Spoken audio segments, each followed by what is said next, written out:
Let's look at when we have a reflection.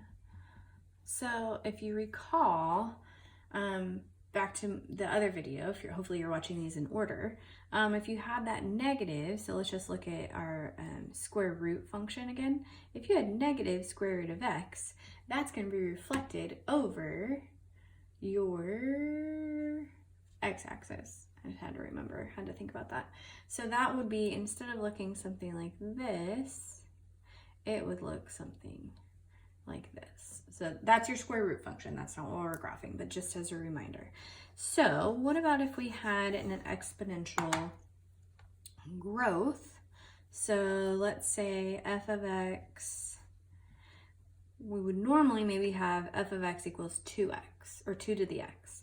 But let's say negative 2 to the x. Be careful that negative is not on the inside of parentheses. So you are actually doing your exponent first and then making it negative. Again, you can use your calculator if you need some extra help, but I want you to be able to do these without your calculator at some point. Okay, so if you have a negative on the outside, that means you are going to be reflected over your x-axis. So reflected over x.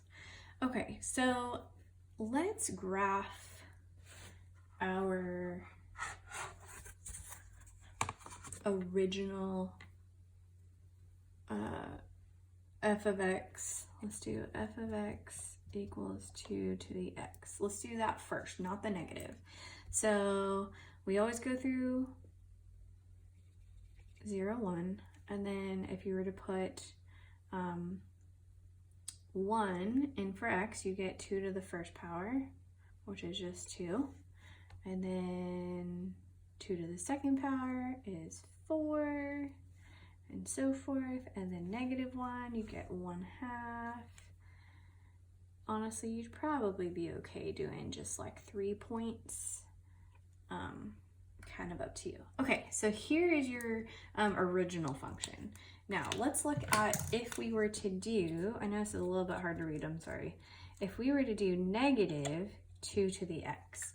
So what that negative on the outside does is whatever you would have gotten for your y, you are going to make it negative instead. So everything, so let's look at this point, it's the easiest one. So instead of 0, 1, you're still going to put 0 in for x, but you're going to get negative 1 for y. And then instead of 1, 2, you still have 1 for x, but you're going to get negative 2.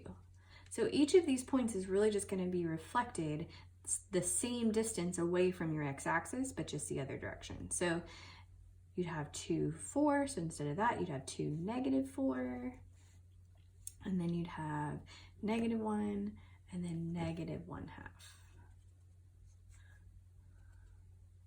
So if you notice, they both still have the same asymptote, but all that was done is it was reflected over your x-axis.